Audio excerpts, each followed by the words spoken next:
درود خدمت عزیزانی که پیج دولچه مودا 43 رو همراهی، دنبال، فالو و سابسکرایب میکنن.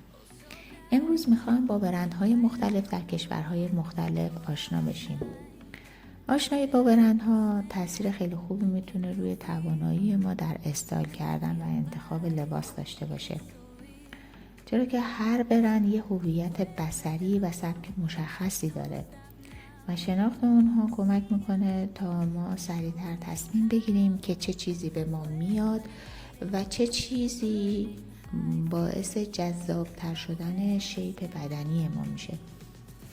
از کشورهایی که برندهای معروف دارن، کشور ایتالیا با برندهای گوچی، پرادا، دولچه انگابانا، آرمانی، فندی، مونکلر، برونل کوچینلی، میو میو، ورساچه، دیزر و ولنتینو هستش.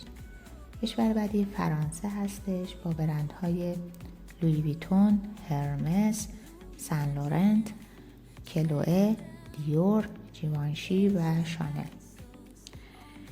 کشور بعدی که توی دسته‌بندی برندهای ما قرار میگیره آمریکا هستش با برندهای لیوایز، ویکتوریا سیکرت، پولو رالف لورن، ورا وانگ که این ورا وانگ اصالتا چینی بوده اما چون تو آمریکا به دنیا آمده دیگه این برند جزو برندهای امریکایی هستش و بیشتر برای طراحی لباسهای عروس هست.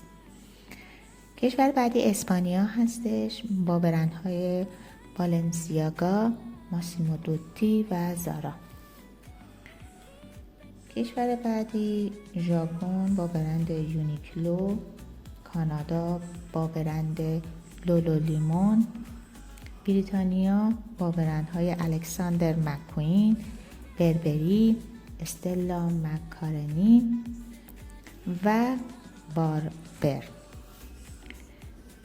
کشور استکهلم و سوئد با برندهای H&M و کاس و آلمان با اسکادا و اسپرین.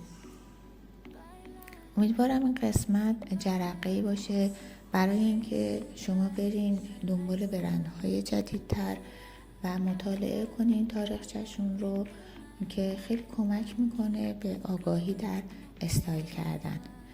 به امید یک لوک زیبای دیگه، بدرود.